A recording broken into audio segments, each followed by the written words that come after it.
I was one of the young guys. Now I think I'm qualified for being one of the old guys. Dorothy and I both had COVID positive about 3.5 weeks ago. And we went this last Monday and got retested, and we're negative now. So it took about 3 weeks for, the substantive part of the virus to feel pretty normal again. We were just having wavy symptoms, and now we have the antigens, so we're immune. Yay! I'll go around and breathe on everybody. On the Zoom. It's okay on the Zoom. Go breathe. Right. Listen, does Pat Lennon belong to your group? No. Okay. I know he was in the Tucson Rotary, and he was the vice principal at my high school, Dave Gallagher. Yeah. And Pat Lennon and my mom were on first name basis. Let's just put it that way. But I think it's very funny that now Dave Gallagher, who was in Pat Lennon's office almost every day, is now in the Rotary with him. That's pretty funny. There's a chance that David could join us too. He had another commitment, but he's going to try his best to be here. He threatened me that he was going to show up on here. Make faces at me, probably. Bill Ballard. So you're Maria Elena, you have my greatest sympathy because you live next door to him. Do I do what? You live next door to Dave. I do, and they are terrific neighbors. Shh, don't tell everybody. Don't tell him. You'll ruin his reputation. I can tell you, I don't think we've ever had better neighbors than them. Well, for small sums, I will tell you all the Gallagher dirt that I know. Do I have 2 copies? 3. All right. I can always get you more. Watch a movie, Ricardo. And I sent them by email to you. Get it on your tablet because it's not going to work. Have you Ricardo, I'm not asking. I'm telling you to do it. spaceship? I have not. Went by the outside of it about a week ago. So you choose. That plus go see Bobby and Louise's new backyard. Okay, go get it. With their trailer and all that, yeah. And new fence. Those are all drive-bys, I guess. Yeah.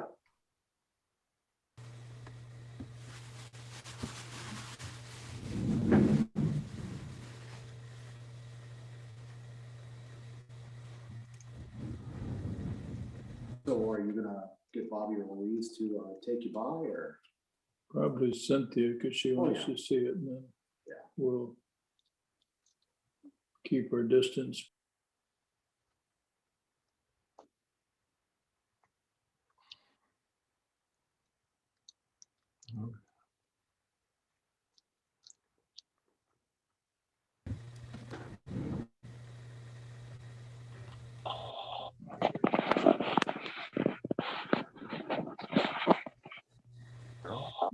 You got snow back there, Carol? You got a whole bunch of snow? You're not quite up yet. Yeah. I figured you got dumped on down back in Ohio. Michigan did. Yeah, I figured Carol got a bunch of snow out the front door too, so. And let's not talk about Texas, right? No more windmills. Frozen windmills, and actually even 2 of the asphalt plants in town can't get oil, so they're not producing some of their product. Yeah, it's really kind of freaky how it's hit.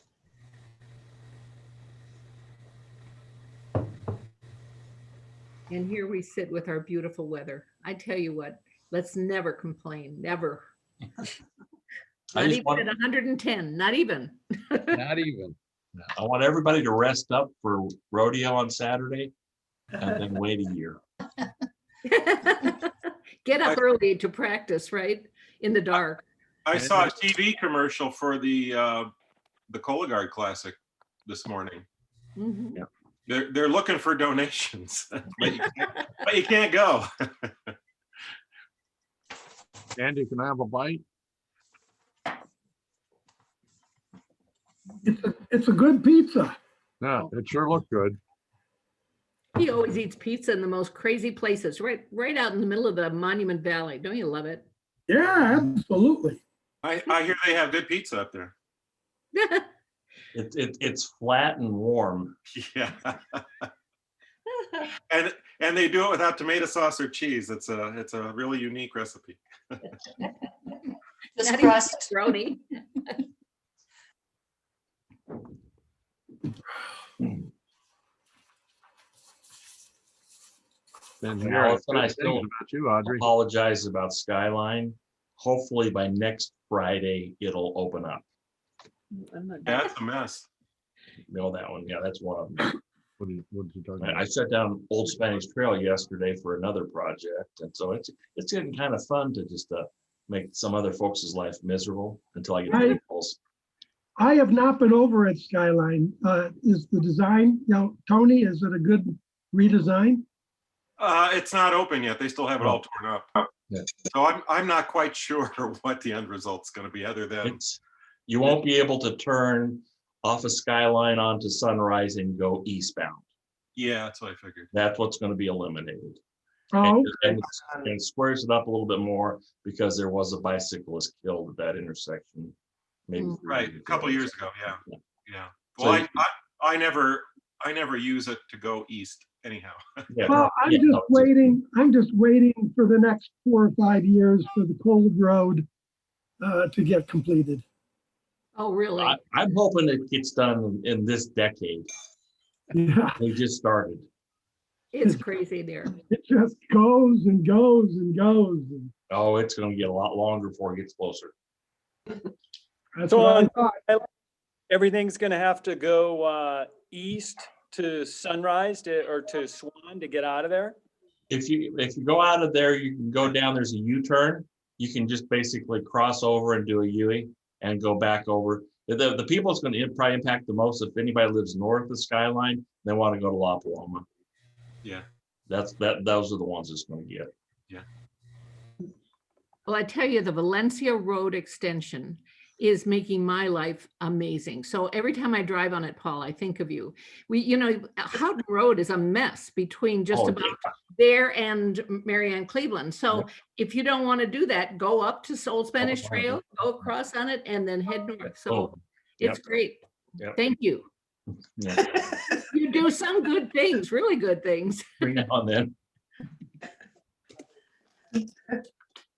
That's cute. Okay, we're 11 after. We'll go ahead and get started. I'm going to mute folks. Do the pledge.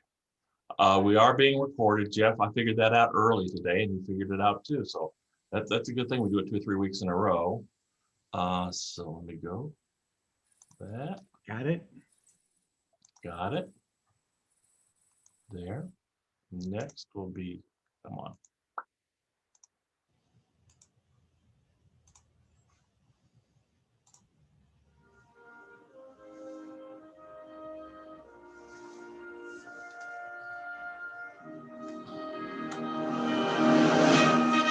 I pledge allegiance to the flag of the United States of America and to the republic for which it stands, one nation, under God, indivisible, with liberty and justice for all.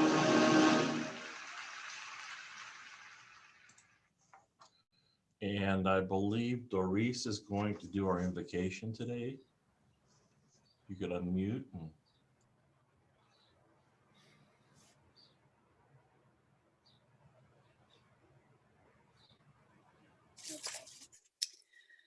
Okay.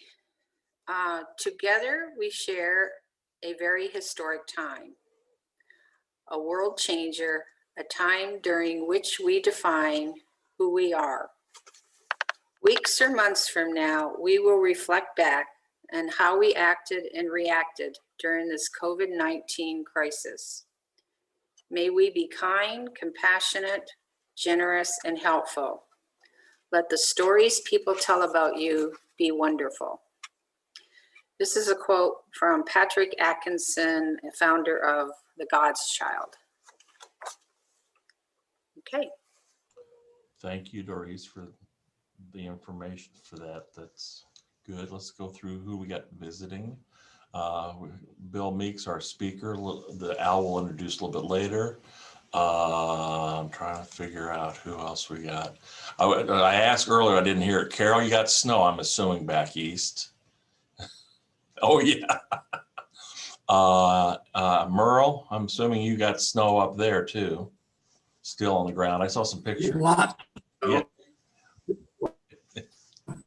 So, and Andrew, glad you could make it now that you're a member. Great to see you.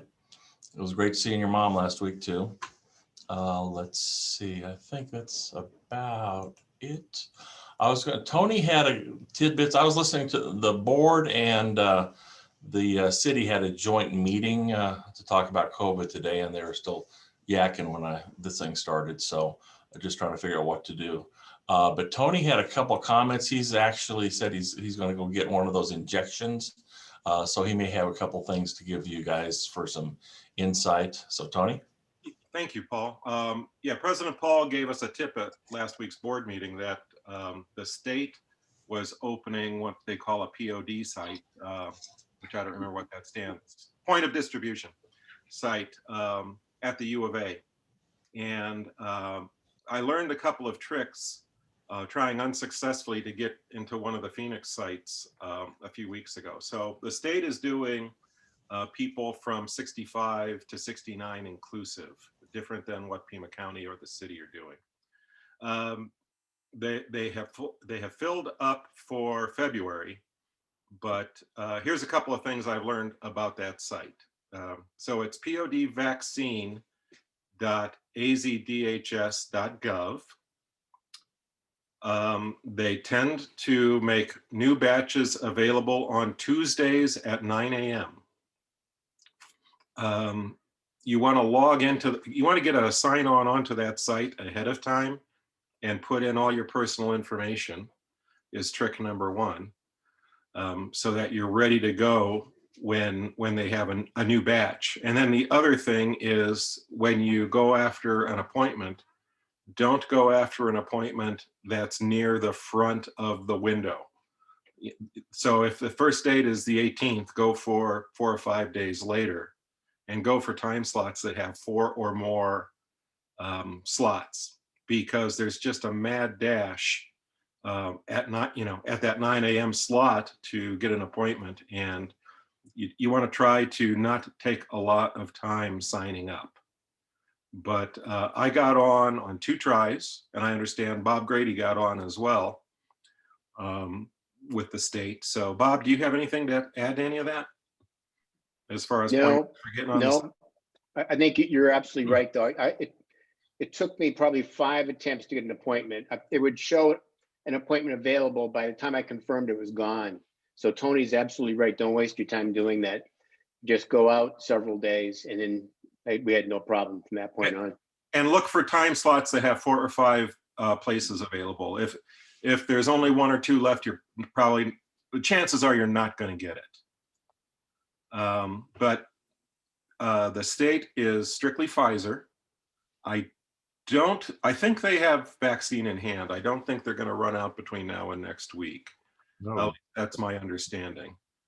As opposed to, the city and county waiting for their Moderna shipments. So yeah, the Moderna is slowed down, and basically they're canceling some of the initial shots for Moderna out a few weeks, or just waiting to see what's going to show up. They basically discussed it, and the doctor told them that get the second shot going. So those that don't have anything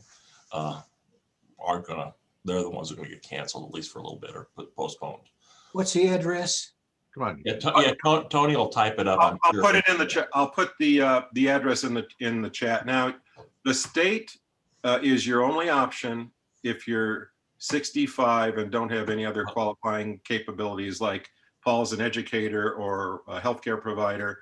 If you're a civilian like me and you're 65 and you want your shot, the state is your only vehicle for doing that right now. What the county is still doing only 70. No, they've lowered it to 65 because of they don't want to create confusion. They're taking appointments. Yeah. They're taking registrations, but they're not doing appointments right away. Okay. They're putting you in a queue and pushing you way back. Okay, so. But they're taking your information. So, Bob Delaney asks in chat, should we try now? No, they're out. They're out and booked up through February. But what you should do is register on the site and get your address and your insurance information and all that stuff in the site, so that when you're going after an appointment in real time, you won't have to do that stuff. Yeah, kind of get. And Barbara, okay, Jim Kester is asking, what are the age limits at TMC? TMC is run by the county, so that's 70 and above. Yeah. And I think everything, like Paul just said, the county is taking registrations for 65 and above, but I don't think you're going to get an appointment anytime soon from the county. No, what I need from you, Marie, is I've got the pleadings are all prepared. Okay, I turned Pat off. Okay, there we go. Pat's doing some business. Okay, here's the address. So take a look at that, try to go on, get registered if you haven't, and see what you can do to get it. So. And Paul, I just want to mention, if you're at TMC with your primary care and you have something called My Chart, this was so easy and quick. I cannot tell you, you had to register with the county, that's for sure. But when I was on there, it didn't take me 5 minutes to get an appointment.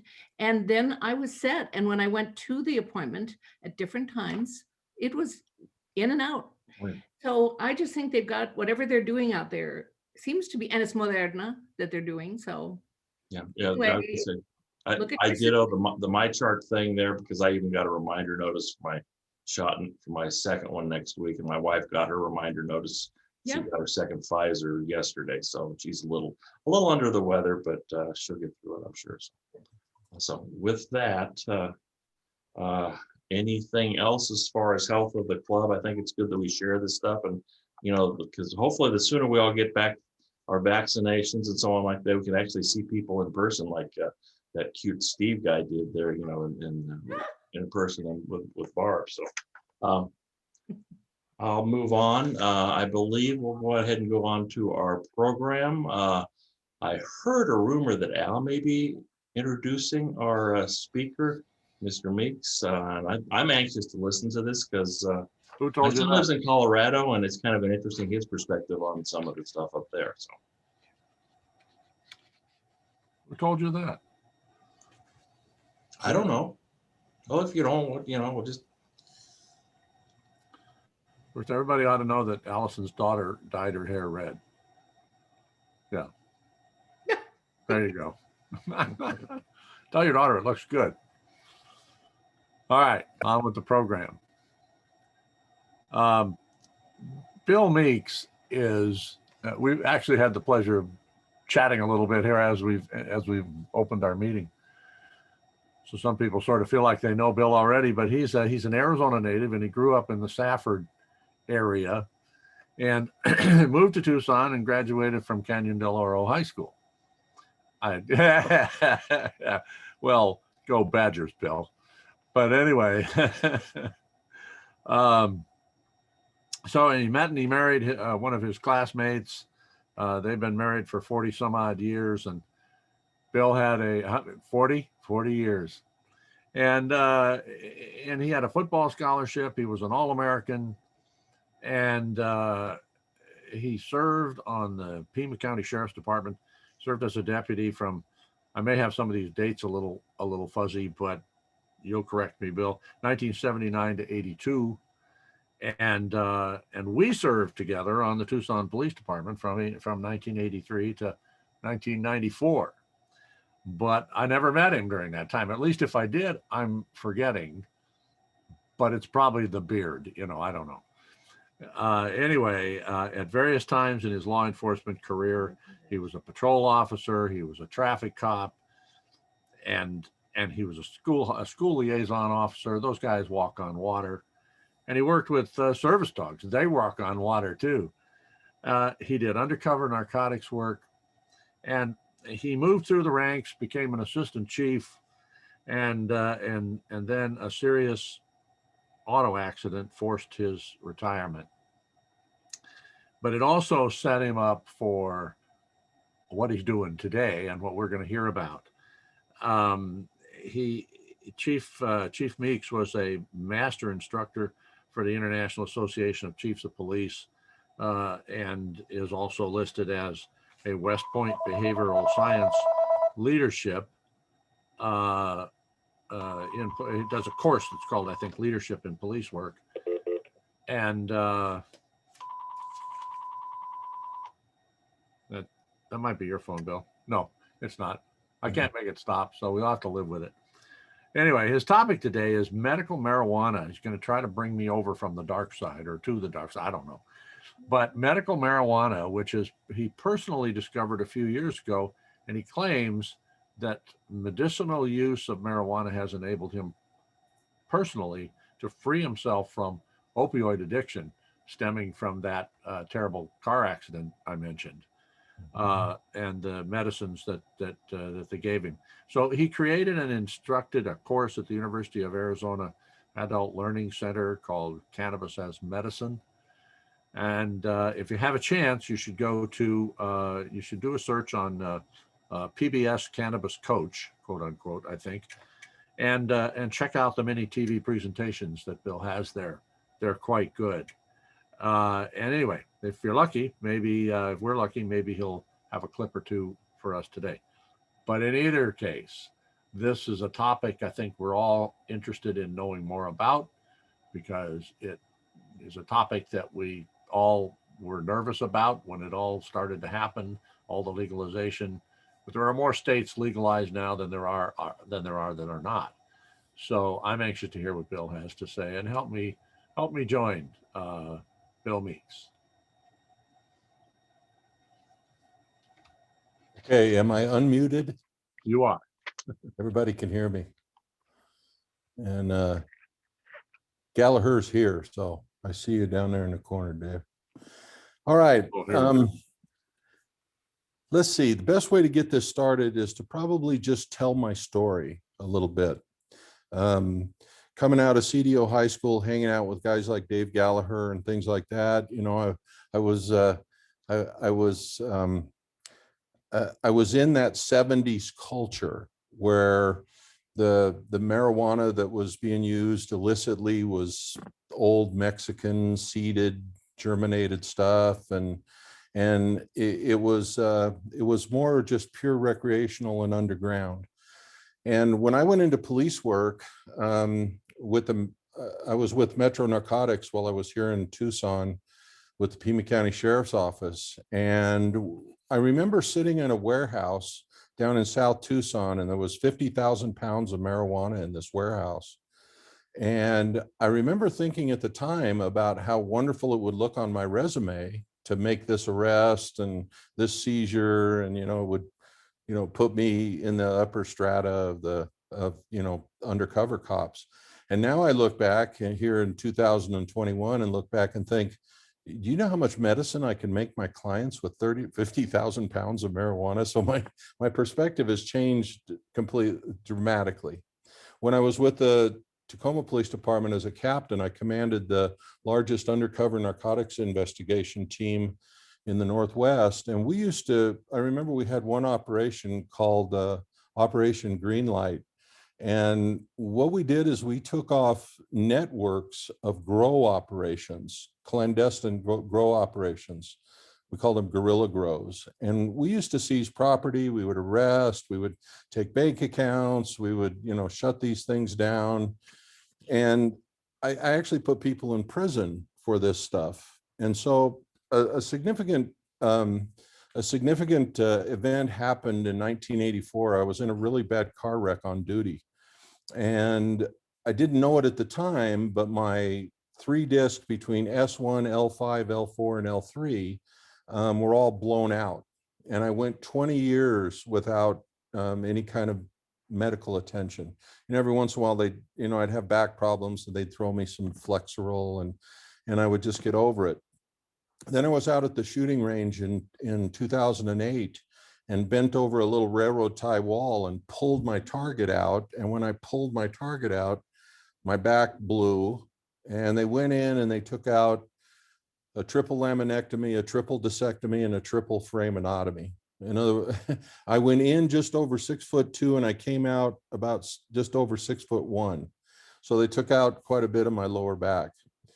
Eventually I made it back to work and they retired me. And I remember the day that I retired, the doctor gave me my retirement paperwork. And I said, well, what am I going to do about this pain? And he said, well, first of all, move someplace warm and dry. So I decided to come back home to Tucson. But then he gave me my first opioid prescription. And I said, look, doc, I don't want to, I have no interest in being an opioid addict. And he said, well, are you addicted to your insulin? And I said, no. And he said, well, that's the same way you'll be with your opioids.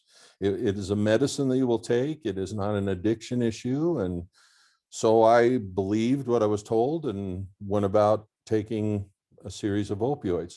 To show you the progression on what they did with me, it was first they gave me Vicodin, then they gave me Percocet, then they gave me methadone, then they gave me oxycodone, then they gave me OxyContin, and then they moved me to pure morphine. And the last, the morphine was getting to the point that it wasn't working, and they were talking about moving to fentanyl. And fentanyl, my younger sister, Carol, died of fentanyl at age 42. And so I was really kind of at the end of my rope, kind of, really in bad shape. A1C levels at 13.7, well over 400 pounds. I mean, I was just a mess. So I was traveling around the United States and Canada, and because I couldn't fly internationally, but I was teaching for the International Association of Chiefs of Police, a West Point behavioral leadership course called Leadership in Police Organizations. And I was traveling up to 40 weeks a year. And I literally did not, there were times when I didn't know what cities I was in. I would wake up and have to look at the phone in order to remember what city I was in. It was so bad. My opioid use went up to, I was between 400 and 500 milligrams of morphine every day. In addition to Xanax for post-traumatic stress trigger control, Ambien to get to sleep, on and on and on and on and on. And if any of you watch the PBS cannabis, the Arizona Illustrated or the PBS NewsHour, I pour out 1 day's worth of pills that I used to take every day. That was what I took every day. And so basically I'm in about 2011, I'm in the process of dying. I mean, I'm just a mess. And my sons came down from Washington. They said, Dad, this got to stop. I said, well, what do I do, boys? And they said, they held up a little Tucson Weekly newspaper and it said, medical marijuana, and it had an ad. And I laughed at them. I said, boys, do you really picture your old man sitting out in the back, smoking a doobie, and they said, no, Dad, that's old school. We dare you to research it. Now they double dog dared their old man. And I, as an old all-American nose tackle, what you do is you send me into fight or flight with that. So what I did is I started a research project to prove my boys wrong. And what I did was actually prove them right. The more that I learned about plant medicine, the more that I learned about where I was and what I had been through and what I could do in terms of the future. So I went into my doctor. I took my wife Dorothy in, and I went into my doctor, and I took the last 2 bottles of opioids. I had 60 milligram slow release and 30 milligram immediate release capsules. And I'd have to go in every month because these weren't auto refill. And I went in and he said, what do we want to do here? And I said, I want to get off these pills. I hold them up. I said, I got to get off these. He said, well, what do you want to do? And I said, I want to try medical marijuana. I held up that newspaper, Tucson Weekly. And he goes like this. He goes, yes. And I remember thinking I wanted to pinch his head right off his shoulders because there was a yes out there and he wasn't telling me about it. I mean, for years he would just write those prescriptions, just write them, not say a word, just write them. And I'd go get them and just eat them. And, you know, dead from the neck up is basically what I was. So when I said, Doc, what's this yes about? He said, well, our legal advisor has told our doctors group that we cannot be the one to initiate the conversation. It had to be you. And so every month you'd come in and I'd say, I wish you'd ask me. I wish you'd ask me. Well, finally I asked and I got started.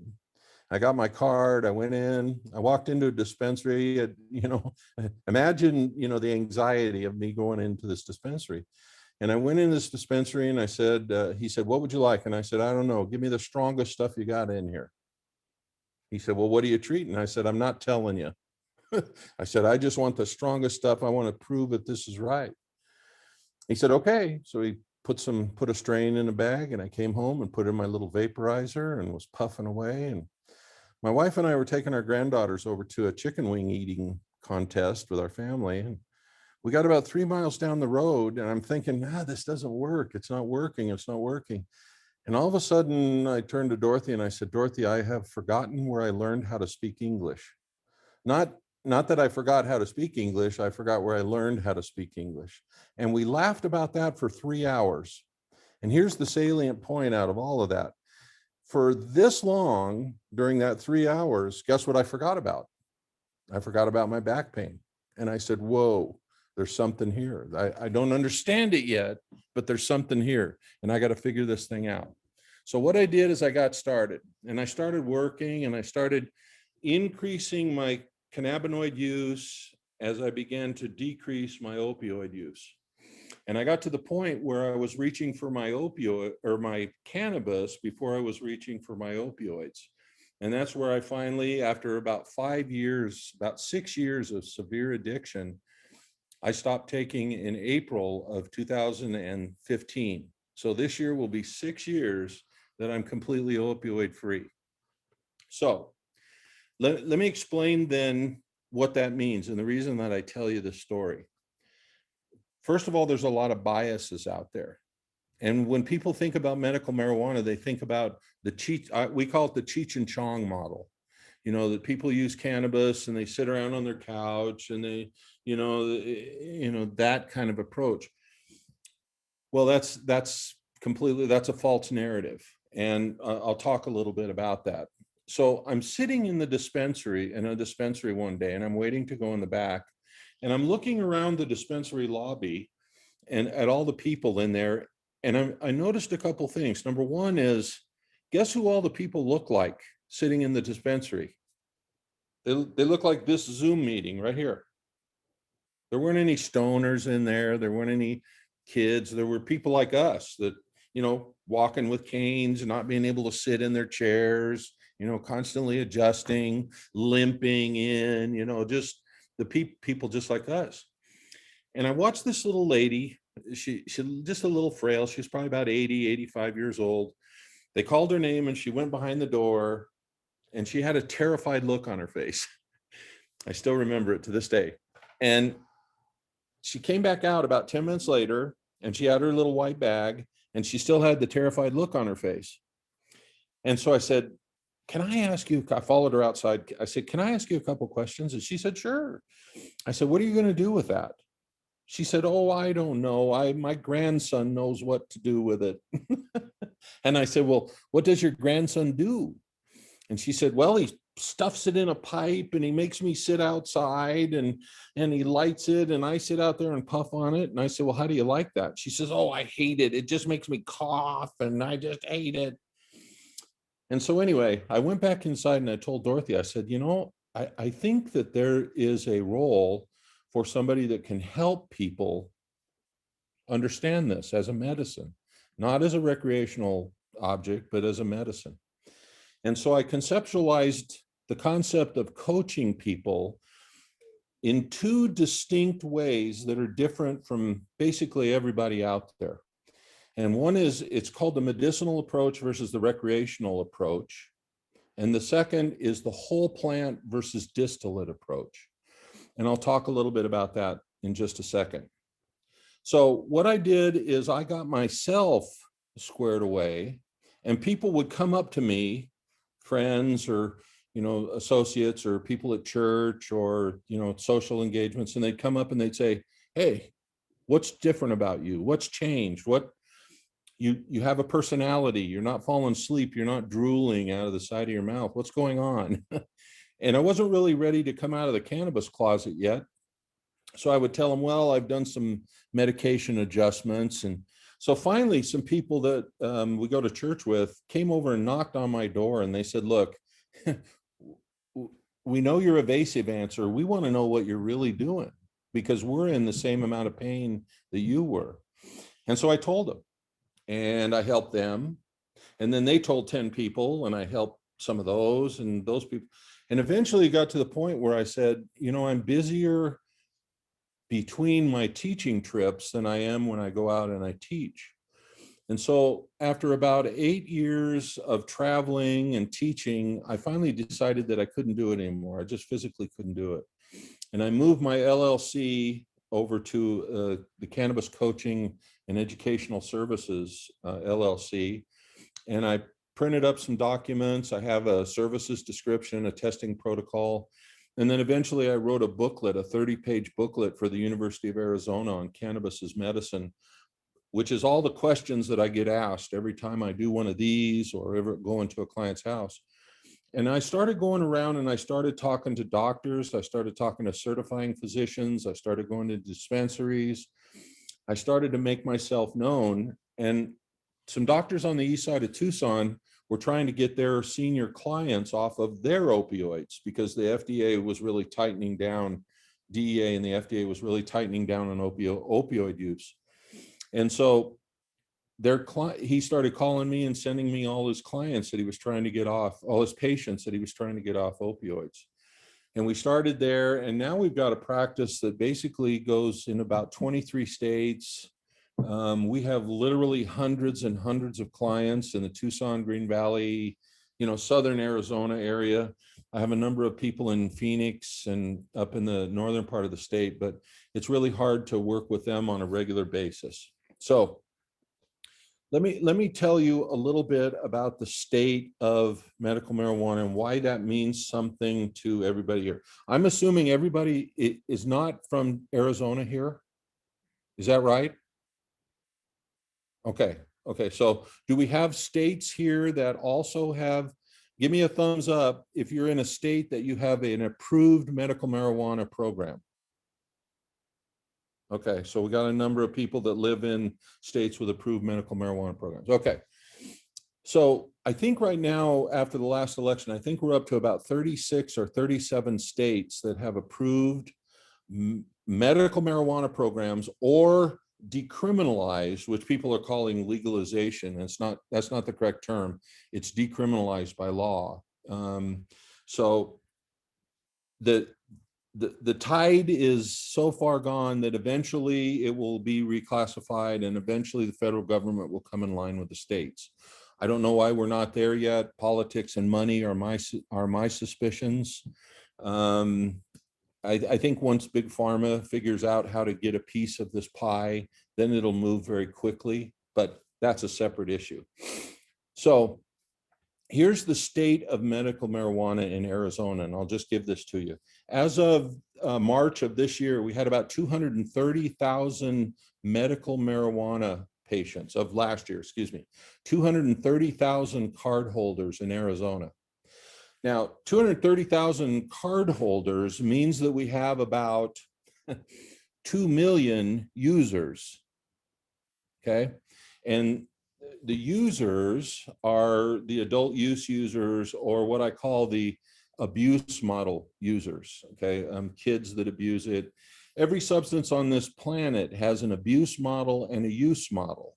And so what we talk about is a medical approach versus that recreational, you know, adult use model.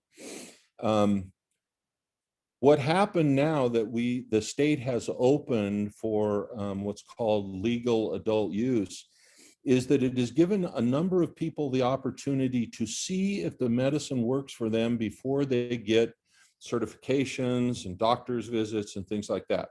For example, before the law changed, you would have to go to your doctor, get an approval. You'd have to pay for the appointment, the certifying appointment, which is about $150. And then about $300 into it, you get your card.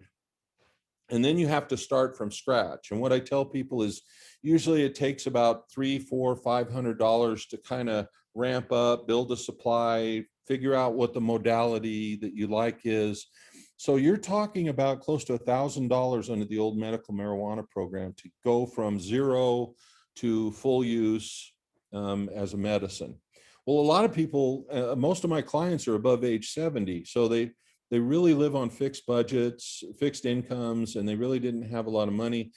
I also work with police and fire and veterans and first responders who, quite frankly, don't want to engage the state in another licensing system. They have just a kind of a aversion to wanting another state approval, putting their name in another state database. And so I had a lot of clients that would tell me, well, I'd like to do this, but here are the reasons why I couldn't. Well, what's happened with this, with adult use, is now it's opened up the entire medicine to, or excuse me, the medicine to the entire population to see if it's something that will work for them. It's not, it doesn't work for everybody. It takes a little discipline and it takes a little bit of patience. And so the law change, at first I was against it. We voted no on the previous ballot initiative before, but we voted yes this time because we've seen the amount of people that want to try it without having to invest $1,000 or whatever it is to get started. Now, what's anticipated, to complete a little more about the state. So now what's happened under adult use, the law that just passed, is that I can go in with my medical card and I pay just normal sales tax.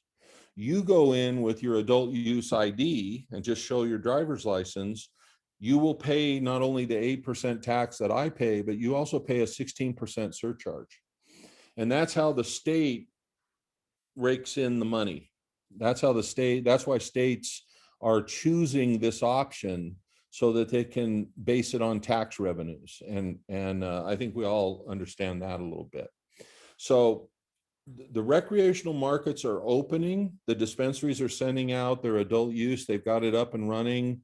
The one, I'm a dispensary agent for a dispensary over here on Ina Road. They open next week with adult use. And they want me to come in and do some stuff and to help them understand the adult use side of the equation. So what's happened is the market has opened up to a lot more people, but that also creates a lot of advantages. And I know I'm talking to a lot of business owners here. What this does is it also creates opportunity for business owners to capitalize on the expanded use of cannabis. Okay. And I'll tell you about some of those things and some of the code language, if you will. For instance, if you were running a 420 happy hour, every cannabis user in the world would come to your restaurant and, have munchie hour, kind of thing. So there's a lot of opportunities out there in terms of business expansion off of the expanded role of adult use cannabis in a state. So maybe we can ask some Q&A about that when we come down to a little bit of it. Now, here's the two distinct differences that we do, that we believe in firmly versus somebody that just wants to get high and they go into a dispensary and they buy some flower and they come home and they smoke it. Okay, so the two differences that separate what we do medicinally from the recreational users is this. We use whole plant versus isolate. Now, let me explain what that means. The cannabis plant has up to 400 different substances on it. It has terpenes, acids, oils, cannabinoids. It just this collection of chemicals, substances are on that plant. The human body only processes one of those into any psychoactive behavior, and that's called THC, tetrahydrocannabinol. So whole plant, I take all of those cannabinoids and I put those in my body, okay? The other side of the equation is what's called the distillate or isolate approach. So you take those same 400 cannabinoids, acids, oils, and through an extraction process, they go in and they pull out one cannabinoid. That's called THC. And they put it in gummies or brownies or candies or whatever. And you take it, and THC is very effective in terms of psychoactive behavior. But here's the problem. THC only works right here, okay? And heavy use over long periods of time of THC only products produces a symptom called cannabis hypermesis, which can actually put you in the hospital. It really makes you sick. In other words, the human body is not designed to process pure THC over long periods of time, okay? It will start rejecting it. It'll build a tolerance so high that you've got to use so much THC that your body rejects it and you get sick. Your body starts to shut down. So what we do is we take only the raw flower. We take the plant that has the 400 different substances on it, and we infuse it through a cooking process, we infuse it into oils. And then what I do is through a testing process, I would test any one of you. I give you 3 days worth of testing material, you journal the experience, and then I come back over and we determine how much of what strains work for you to alleviate symptoms. And then I take that infused oil, I measure doses, and I put it in capsules of oil. And people just take a capsule. They just take a capsule every 4 hours, every 6 hours. In other words, it's the medical model. It's the allopathic model. It's the one that says regular use over time, building tolerances, putting enough medicine in you to be able to alleviate the symptoms. And it has much more efficacy than just THC use. The second approach that we use that is very different, the first one is whole plant versus whole plant versus isolate. The second one is the medical approach versus the recreational approach. Now, I have a lot of people that call me and I go over to their homes, and I talk to them. They say, well, yeah, I use medical marijuana. And I say, well, how do you do it? Well, I come home at the end of the day and I stuff my little pipe and I go out in the backyard and I puff. Okay, that's really not recreational or medicinal marijuana. That's a recreational approach. And you're just pulling pure THC. And so what we do is we get them away from that recreational model and get them into a medical model where they're doing regular dosing, they're building up their tolerances, they're allowing their endocannabinoid systems to use the medicine properly. Now, let me just take a second and explain the endocannabinoid system. Every one of us has an endocannabinoid system. Every mammal on this earth has an endocannabinoid system in their bodies. And the endocannabinoid system is like a thermostat that regulates immune and digestive and neurologic processes. In other words, it's kind of the thermostat that connects all of our systems together. Well, because our diets, our human diets, don't take cannabinoids in our system anymore, guess what has happened to our endocannabinoid systems? They have basically gone dormant in our bodies. And all these people that are running around with immune disorders or, stuff that doctors will call idiopathic because they really can't put a name on it. I'm a firm believer that what's happening is the endocannabinoid systems have shut down and your bodies are no longer functioning properly. They're just operating as 7 separate systems and they're not working together. And when we activate that endocannabinoid system, all of a sudden our physiology, our mental approach, our emotions, we're starting to sleep properly, which is the best medicine there is. So if I were going to come in and you were having trouble with pain, we wouldn't work on pain first. What we'd do is we'd put you to sleep first. and we'd get you sleeping, because sleep reboots the system, allows REM healing, and then your days are better, and we can manage lower pain levels because you're getting good sleep. So let's see. Let me look over here. Constitutional Convention. Okay, let me answer a couple of these questions over here because there's some good ones. I want to stay ahead of these. There's one that says, does Bill have any experience or preference regarding edibles versus inhalants? Yes. So what we do, hey, Dorothy, would you bring me my little vaporizer? So what we do is we have an integrated approach, okay? There are 3 ways to apply cannabis, and you'll notice I'm not calling it weed. I think that disrespects it. It is not a weed. It's a wonderful flowering bushy plant. But the way that we use it, there's 3 ways to apply it. There is a digested medicine, there is an inhaled medicine, and then there is a topical medicine. And what we use is we use a combination of all 3. Here's how we do it. On a regular basis, Dorothy and I will get up and we will take several of our capsules. And we do that probably 3 or 4 times a day. Okay, thank you. We do that probably 3 or 4 times a day. And then as we get ready to sleep, we'll go over to our sleep medicine and we'll take some capsules. And what that does is that's digested medicine that moves throughout my entire body to every receptor site that I have in my body. Okay. Now, if I was just doing THC, this is the only part of my body that would be affected, my brain. Okay. Well, luckily my brain is not down near my lower back, because my lower back is where I need the help. The knees, the lower back, some of the brain stuff.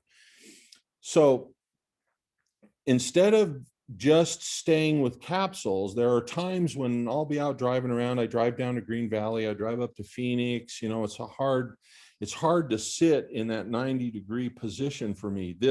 I would never have been able to do this before, sitting up straight like this. I'd have to lay on the couch or something like that. So what I do is I also apply the inhaling part. Okay. Now there's basically 2 ways to inhale the plant. One is to burn it and suck the dead hot smoke into your lungs, which brings carcinogens into your lungs. Or there's an inhaler. Okay. And what I do is I put a little bit of my flower in the bottom of the inhaler here and turn it on. It heats it to 360 to 420 degrees. In other words, just warm enough to where the medicine melts into a vapor without burning the plant. In other words, there's no combustion. And when I call this my EpiPen. When I'm in one of those, my back is cramping, it's sitting on one of those facet joints or something, and I need some relief, I don't take a capsule, because the capsule's about a 4 to 5 hour bell curve. I'll pull out my little inhaler, I'll take a few puffs of this, I'll feel my muscles kind of relax in my back, I'll turn it off, I'll put it in my pocket, and I'll go on my way. In other words, I have a strategy of ingesting to put it into my bloodstream. When I need right now, I need some relief in the next few seconds, I inhale. And then we have a topical. The topical we use, most topicals you get if you go to a dispensary, they tell it to put it on here where you're exposed, your blood vessels are exposed to the skin, because it makes it crosses the blood-brain barrier and it goes into psychoactivity. Well, we have a lotion that only stays in the tissues. It doesn't go into the bloodstream, and it anesthetizes the tissues. So for instance, I've got one knee that needs to be replaced. I've got a lower back that needs to be replaced. And what we'll do is we'll get up and we'll rub that lotion in the morning. And then usually towards the evening, we'll rub a little more lotion in. Dorothy religiously, she does it in the morning and she does it in the night. And that affects the exact area over which we're having pain. So we use lotion for transdermal migration. We use inhalation through the vaporizer, not smoking, inhalation through the vaporizer for the right now need. And then my baseline of cannabis use is an ingested, digested oil that moves throughout my entire system through my bloodstream to all my receptor sites.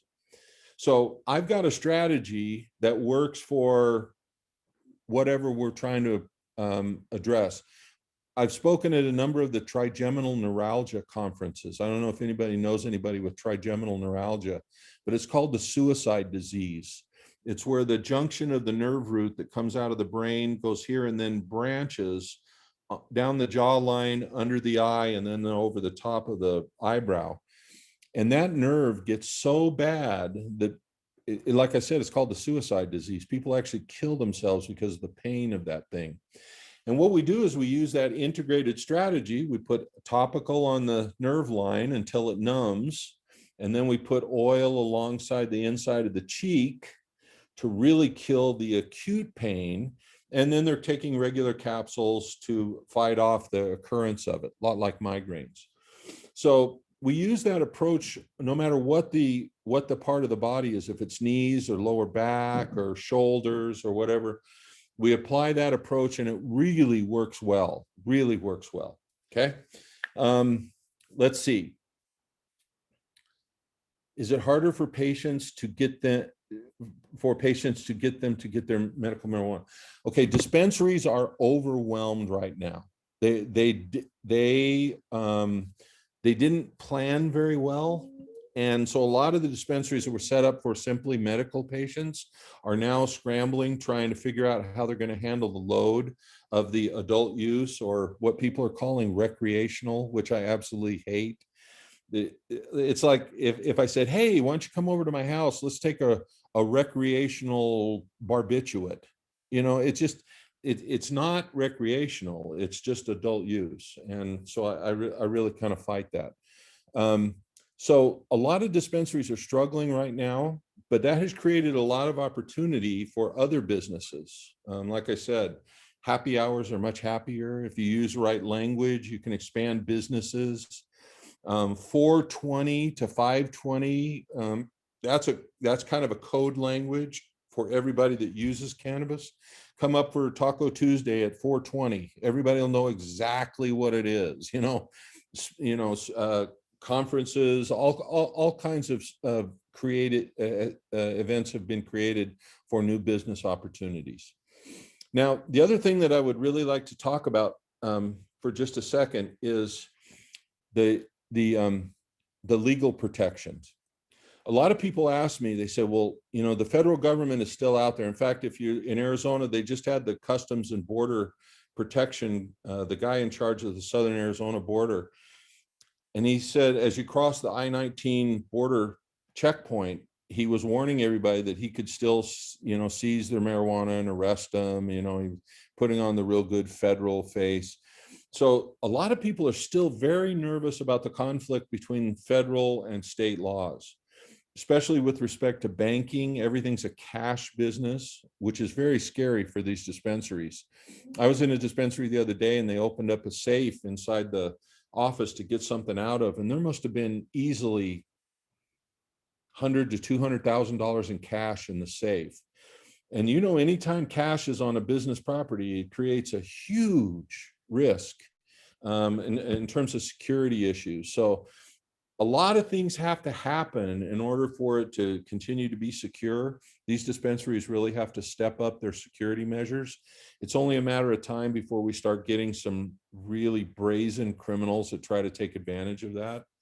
So there are a lot of issues that are out there on the table, but the most important one is that the state has to provide the protections to the citizens who are using this. And as long as the federal government is looming out there with the constant threat of, well, we don't have to follow the state's rights, it always creates a conflict, okay? So it's also a big conflict with people that have guns. The question always comes up, can I still have a gun? Can I still carry a gun? Can I still get a concealed weapons permit? And I've always said, if the two databases were ever compared, in other words, if the the Department of Health Services ever shared their database of of cannabis users with a state gun registry program, it would be an extreme violation of HIPAA and ADA. So I'm looking forward to testifying in that first case, to be honest with you, because I've been looking for a good fight lately. I'm a fighter. So it's still a very difficult situation, but a lot of people are much more comfortable with it now, especially now that the state has moved the way it is. Let me look at another question here. Another question: are there surgeons in Arizona starting to prescribe medical marijuana post-operative pain and opioids? Yes. In fact, I got one the other day. A guy was he was 87 years old. His back pain was such that the doctors just couldn't give him any opioids. I mean, it just, they didn't want to in the first place, but they just couldn't. And so the doctor recommended him over to me for low-level back pain, and it was a very easy fix. So a lot of doctors, now that kind of the veil has lifted off of this thing, are starting to recognize that there are alternative medicines out there that can handle everything that the opioids, everything that I was getting, in fact, more, I was getting out of 500 milligrams of morphine. I get out of, I don't know, 4 or 5 doses of my cannabis medicine every day. And I don't have any of the deleterious effects. I'm not dying from cannabis use. I've lost about 100 pounds. I have my personality back. Dave Gallagher can ring in on that. Maybe, I don't know. I have a personality back. My family relationships are better. And I'm thinking, on 500 milligrams of morphine, I was dead from the neck up. It was amazing that I was able to teach West Point behavioral sciences as stoned as I was. But now I'm clear thinking. I don't have any trouble with my thought processes. I drive. I'm not intoxicated. I am not inebriated in any way. And people were talking about new normal. Well, this is my new normal. And it's a medicated new normal. And it is one that I can live with. And the nice thing about it is people around me can live with it, which is a very big thing for me. How can a person using medical cannabis travel from between the states or flies? Be careful. What I do is, if I have clients will call me and they say, "Hey, Bill, I'm going to California. What should I do?" And going from a state to a state that has legal to legal, there's not much problem, or decriminalized versus decriminalized. There's not much problem with it. What happens is when you go from a state where it is legal to possess and you go into a state where it is not legal to possess, okay? In other words, there is no medical marijuana programs. Then you really place yourself in jeopardy. You also remember, when you're flying, you're in federal airspace and you are subject to federal search and seizure. And those the TSA Nazis are real good at stuff like that. Apologize to anybody that's in the TSA program, but frankly, those guys take themselves way too serious. They're also looking for weaponry. They should leave us medical cannabis clients alone. Okay. Question on driving did not get answered. Okay. What counsel do you give in relation to how cannabis affects your judgment, especially when using a car? If it was your first time using it, when my clients are starting, I tell them, don't drive. Don't drive. Have somebody drive for you. It is not what you have to do. It takes about 3 to 4 weeks for you to build up the tolerance where you don't feel it here, but you feel it everywhere else in your body. Here's a little story. Dorothy got her, I had my card for 3 years before Dorothy got her card. About 2 months after she got her card, here at the house. She said, I'm gonna go take a shower. I'll be back. Get ready for bed. She comes back in. She says, Bill, I want to ask you a question. She said, I'm not feeling the medicine anymore. And you'll notice where I'm pointing. She's pointing to her head. And I said, well, let me ask you a couple questions. I said, how's your arthritis? Oh, much better. How's your back pain? Oh, much better. How's your post-traumatic stress triggers? Oh my gosh, they're almost non-existent. And you could see her conceptualize, she got it. In other words, this isn't the place where you measure the feeling of being medicated. The symptoms, the body, where you're trying to address is the best measurement. In other words, the human brain builds up a very quick tolerance to the psychoactive piece of it, but you get all of the medicinal effect and all of the symptoms.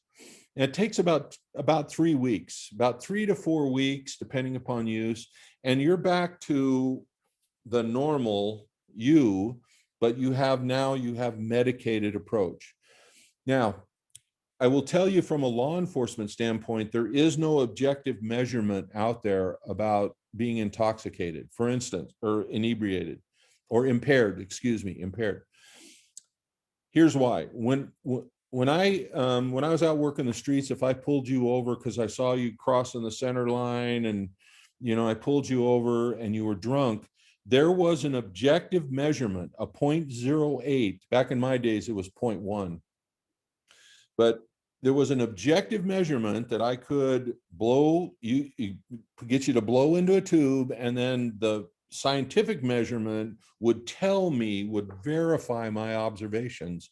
And I would present that in court, and that would be prima facie that you were drunk and driving. Now, cannabis, there is no such thing. There is no objective measurement. It has to be based on what your driving actions were, and then the subsequent interviews and things like that.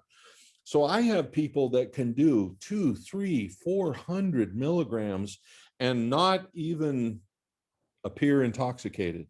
They're just completely normal in terms of brain function, motor skills, things like that. And so it's a lot more difficult for there to be consequences of driving. But I will tell you, you have to protect yourself. And that's why I recommend people to get their cards, because it helps with the immunity piece of that. I'm going to step in a little bit, Bill, just please. A couple more questions. I think more curiosity to people. How and where could they go, if they actually can see some use of this in their lives and so on? Where would you recommend some first steps? Okay. There's also a good question on here about CBD stories. Everybody's buzzing on CBD. So remind me to talk about CBD after I ask your question. Okay. So first of all, to start, okay, the vast majority of my clients are between 70 and my oldest client was 98. Imagine, for the first time in his life at age 98, I medicated with a guy 98 years old. Wow, that guy told me story. I mean, that guy saw when cars came in. I mean, it was amazing, an amazing story. So the majority of clients that I have never even seen cannabis, much less used it. Okay, and so the way to get started is you have to find someone to help guide you. Somebody like me, okay, somebody that has a little bit of experience, not just in smoking marijuana, smoking weed, but somebody who actually understands it. Most of the dispensaries are now putting customer service people in their dispensaries for people like what you're asking, that can walk in and say, look, I don't have a clue what I'm doing, but I want to try this. What do I do? And what they'll do is they'll get them started on a low level kind of routine, kind of moving, graduating up. My best advice for people that are starting this is low and slow. That's my kind of my motto when I go into a new client's house, is go low and go slow. You can always move up in milligrams, but you cannot go down in milligrams. In other words, If you took a 25 milligram dose and it was 5 times too much, you got to ride the bell curve. You can't come back down. So what you have to do is you have to go up very slowly until you find that point where you go, okay, I'm completely functional, but my symptoms are muted. My symptoms are down. My symptoms are eliminated. And that's what we do in our process, is we find that very functional point where you have all the medicine you need, but you're still very functional. You're up, you're moving, you're driving around, you're doing the things, you're participating in the things that you do. So you've got to find somebody that's got a little bit of a guide that can help you through this. I've had a lot of people that want me to hire them as kind of assistant coaches. And quite frankly, they've been knuckleheads. I wouldn't send them into your home with my name and my reputation behind it. I mean, so it's real difficult to find people like that, but they're out there. Okay. And so find dispensaries that are really oriented for customer service and go in with a list of questions and talk to some people. Okay. If you have friends that understand this, talk to them about it, to get a kind of a 30,000 foot perspective on it, and then find a way to try and sample, and never just sample once. We always tell our clients, never sample a new strain by the first use or even the second use, because it's a kind of a wow factor. New strains will cause a little bit of a wow. So what we do is we tell clients to try it for about a week so that the newness of the psychoactivity wears off as the symptom relief comes up. Okay. Now, a lot of questions. CBD. Oh yeah, CBD. Oh, and here's a good question about PTSD. I want to talk about that. We're going to do 1 or 2 more, and then we're about out of time. Okay, so I'll do this one and I'll do PTS, and then we'll open it up if you want to ask some questions. Okay. So CBD therapy is fantastic. Every mammal on this planet ought to be taking CBD. Even your dogs and cats.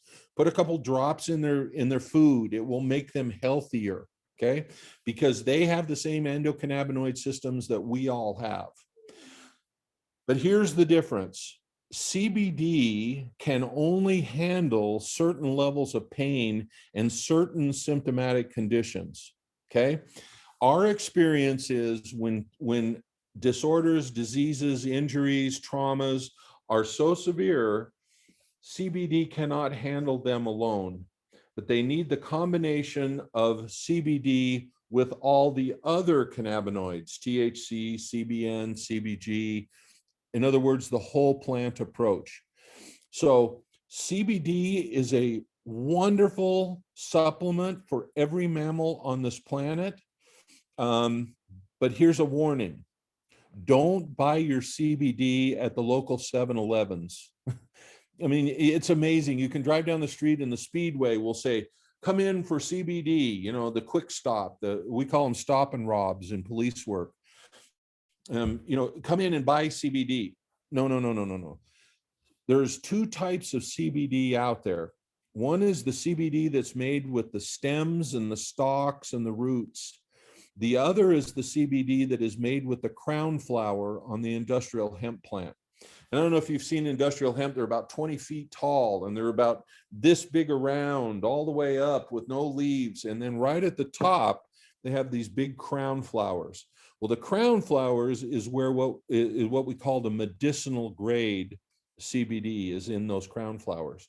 So it takes a real reputable CBD extractor and manufacturer to produce the kind of CBD that can relieve symptoms.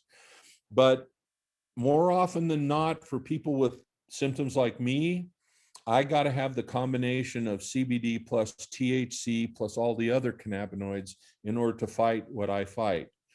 So CBD as a general health, I recommend it highly. A good quality CBD therapy should be in everybody's daily medicine, the supplements that they use.